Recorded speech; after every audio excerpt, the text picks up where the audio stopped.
It's a boy and his bot. Here's your look at the Diamond Select, the Iron Giant Collector's Action Figure with light-up eyes.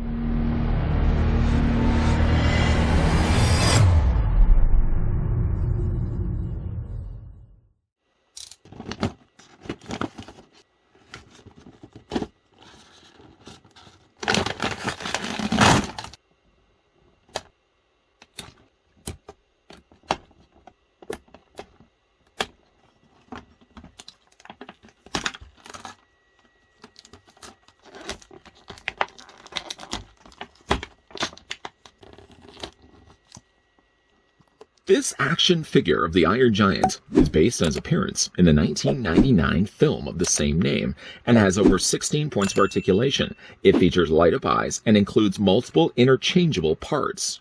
First, before we get things underway, I'd like to thank the folks over at Diamond Select, who did provide this sample of the Iron Giant that we could have a look at in this video. Let's go ahead now and grab the tape measure just to see how tall the Iron Giant stands. Clickety-click Barba trick, right at the very top of Iron Giant's head, the figure stands 8 inches in height, or he's just about 20 centimeters tall.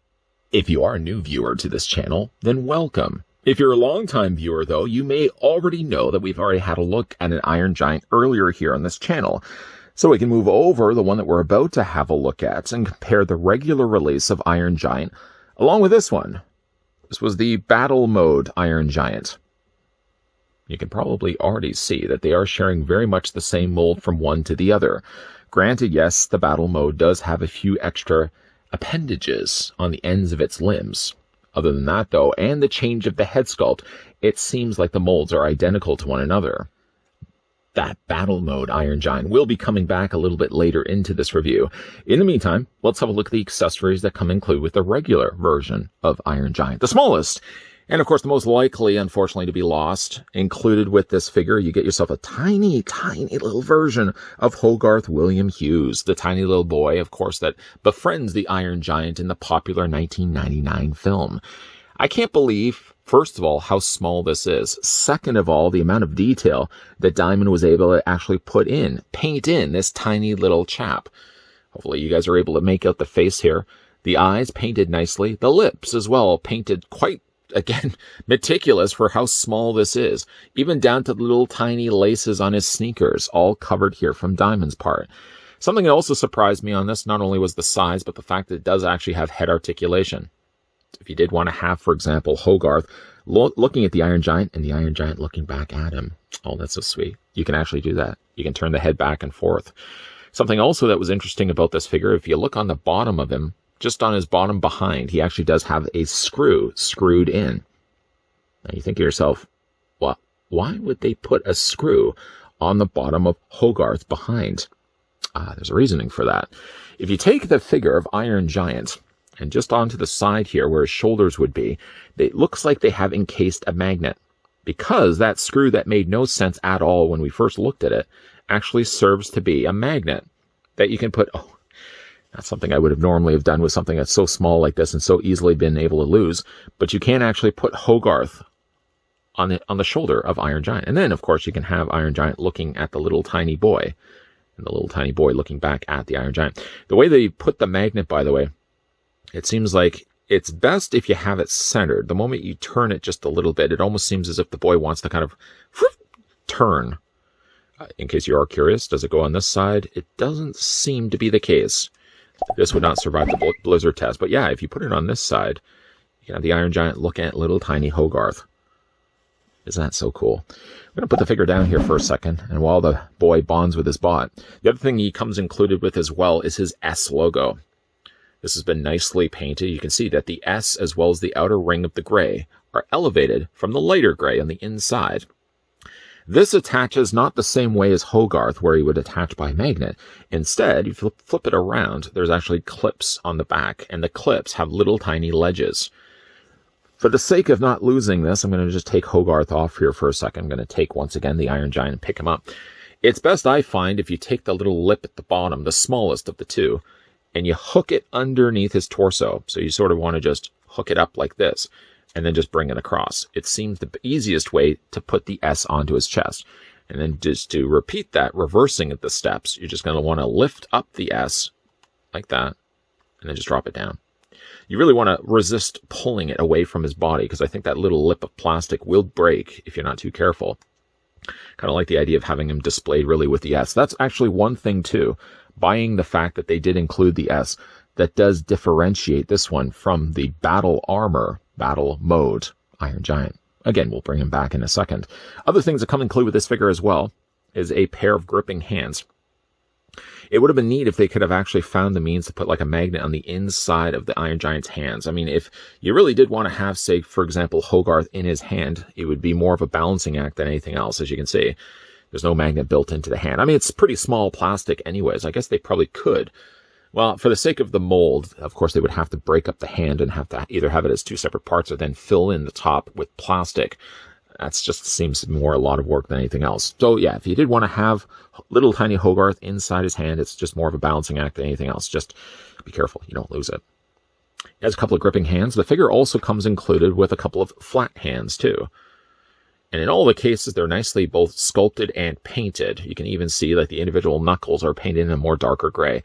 They left off, unfortunately, some of the parts, but majority though, the majority of them actually are nicely painted. And again, those swap into those hands.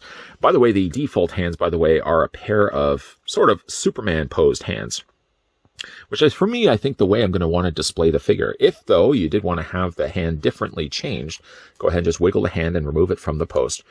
Now, the thing about these hands is they have a longer post. So while you're removing it, for example, just be careful. You know, I always keep saying, be careful, be careful, be careful. Anyways, if you did want to have, let's just get his arm bent a little bit better. Where's his limb? Where's his joint? Right there. The joint is right there. Yeah, you can have, for example, his one hand bent and then take then the other hand. If you want to just carefully put Hogarth in there. That's another way of displaying the figure as well. I think I feel a little bit more comfortable and confident actually having the small boy attached to his shoulder, because I think that's most likely the place where it's going to stay and not fall off the figure. Whereas this is basically just taking it to chance. Putting Hogarth to the side here, just removing him from the hand. Let go, please. There we go. Put him to the side. Getting a closer look now at the Iron Giant regular release. Like the battle mode we looked at before, if you spin the figure around to the back, located on the back, there's a battery compartment. This holds two LR44 or AG13 batteries. Pretty common, pretty easy to come by. You don't worry though. You don't have to go and buy these on Amazon. Actually, Diamond Select already packs the batteries inside the back of the bot. And to turn it on, first of all, just kind of looking at his defaulted head with the eyes turned off. Serviceable, I think, enough. The eyes don't necessarily need to be on. I mean, they look like they're almost illuminated on their own. Problem sometimes with battery-powered eyes is when you have the eyes off, they often look dead. In this case, they've actually painted, it seems, like the eyes more of a kind of fluorescent off yellow color. So even with the eyes off, it still looks like his eyes are illuminated. That's good. Though to spin this around, there is an on and off switch. I've currently obviously got it in the off position. I'm going to spin this around so you guys can see the difference. I mean, first of all, that's what his eyes look like right now. Putting this over top, flicking this on. Did you see a difference? I hope you see a difference. It's more so it seems illuminated around the outer area of his eyes. Still though, the inside of his eyes illuminate nicely as well. And again, to switch it off, that's what it looks like off. You probably see it a lot more now. I do like the way that illuminates, but again, even having the batteries off, it doesn't look like the robot's dead. That's good. Again, we're going to switch this off. I'm going to put this one down here for 1 second, just reach off to the side here and grab in the battle mode. I keep wanting to call them battle armor, but the battle mode, Iron Giant, did have the more piercing little tiny peepers of red. I did say that you probably could swap the heads out, but again, now that you really have them, both of them, they do look nice on the shelf. I'm not going to be inclined to have the batteries on all the time because that's going to drain real fast. That's going to drain real fast. But yeah, again, when you're seeing the difference between the two, the robots, mold-wise, are identical to one another. I don't want to drain these batteries, so I'm just going to shut these off. Put that back over to the side. For the rest of the detail here on the Iron Giant, his mouth does actually open and close, similar to the one that we looked at before. The battle mode granted, did you need to see that again? Okay. The battle mode granted did have the additional chompers on the inside of his mouth, whereas the regular release Iron Giant only has just the flat mouth, no teeth, no chompers inside. It still opens and closes, so you can open and close the mouth. And of course, there's articulation that we'll look at more in a second. Nice detail overall on his body. Again, like the one that we looked at before, you've got these nice little riveted points that are elevated from the molding of the plastic. Those have been done slightly darker gray to the otherwise lighter gray that they've used for the body. Darker gray here in the midsection, darker gray as well here in the neck and just above the S. And again, you've got a little bit of darker gray also on the limbs there as well. Just again, a really nicely constructed, generally light as well. Most of the weight is actually all centered around here just due to the fact that that's where the battery compartment, that's where all the electronics, that's where all the magic happens. Got a couple little screw holes there on the back. Nothing too obnoxious because you're not going to be looking at from that side. You do see a few little screw holes in the inside, sort of kind of to keep the thighs all intact as it attaches itself onto the ball joints. Again, that we'll look at in a second. Again, a really nice little leaner, limber looking Iron Giant here. Again, you got the leaner looking limbs here, thinner on the arms. Again, you get a little bit more of a broader forearm down below. And again, you get slightly more thinner there also in the thigh area. Gets a little bit broader down below there on the actual calves and lower legs. For the articulation on the Iron Giant, as the one that we looked at already, the head does rotate all the way around. Almost looks for like a second, like I'm trying to unscrew something from a wall. No, that's not the case. But the head does rotate all the way around. It does look down, and it does also look up. You can also rock it also back and forth as well. The mouth does open and close like the one we looked at before. The shoulders do come out fully at a 90-degree angle bend. You can also take the arms, and being the fact that they actually use the shoulders as the sockets allows the arms to rotate all the way around. The figure does have a bicep or forearm swivel. Nothing here actually in the articulation in the shoulder, but he does have a forearm swivel. Hands bend back and forth via the single hinge that they've got on the elbow, and hands, whatever hands you decide you want to display him with, just holding onto the forearm. Hands rotate also all the way around, and there's a hinge back and forth there too. The upper torso is on a ball joint, whether you have the S there or not.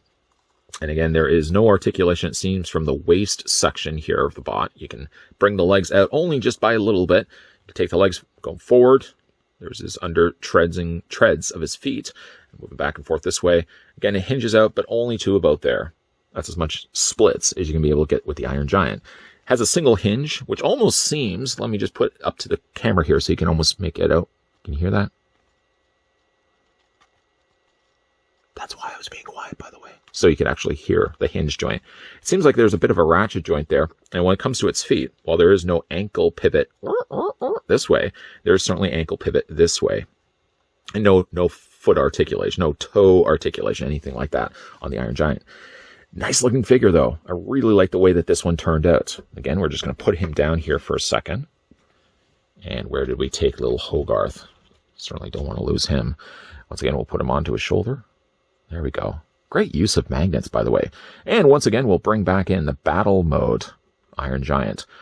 I think in a case like this, it probably would have worked best if I had done this one first and then followed it up with the battle mode. Anyways, still, it's a nice looking bot from the folks over at Dahm's Life. I lean obviously a little bit more, I think, towards liking this one more than the battle mode, just because if you're going to be displaying a Iron Giant, I think kind of lean more a little bit away from the battle mode version, and I think just more of a traditional looking Iron Giant. This is the best of the two. As much as I was a fan of the battle mode Iron Giant we looked at before, still gotta give it though to the classic look of IG a little bit more, just because it's got the friendlier approach. And if you don't have a lot of shelf space anyways, you're probably gonna be a little bit more choosy towards which one you're gonna be going with. I would probably more direct myself to getting this one over the battle mode. Nothing faulting really the battle mode, but one thing that actually benefits this one, not only just by having a classic look, is it also has the illuminated eyes done a little bit better. Because of the more smaller sockets, those pin drop eyes that they use for the battle mode. If you had the eyes always off, because you're probably not going to be the type that has the eyes turned on all the time, those tiny little button cell AG13 batteries, after all, aren't going to last the test of time of having the eyes always turned on. So if you're going to turn the eyes off anyways on the battle mode, it even adds more to its lifeless looking stare. At least here in this case, because they've colored in the eyes, they almost actually kind of look like they used glow-in-the-dark paint. The eyes are that bright lit. But even if you have the eyes turned off, like I've got right now, none would be any bit the wiser. It has just as much life as if I had the eyes turned on in the first place. Now, you may notice right now, where's Hogarth? Well, Hogarth is not on his shoulder anymore, but instead inside his hand. I'm probably not going to be doing this long term. I only did this here for final looks as the figure spins around on the rotisserie. I am not going to keep Hogarth in the Iron Giant's hands when I put him on the shelf. Just a little flick, a bang, anything coming down the stairs and hits the shelf where I have my figures.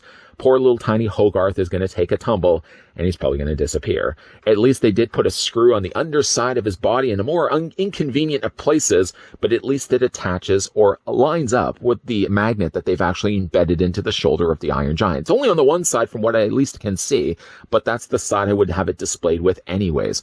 Nice little touch of detail by adding a magnet where little Hogarth could attach the Iron Giant, because without that, let's face facts, even a bit of balancing, as best of a balancer as you could be when it comes to putting accessories on figures, Hogarth sooner or later will fall to the floor, and if you have a tiny little cat that likes to steal things, Hogarth would be gone.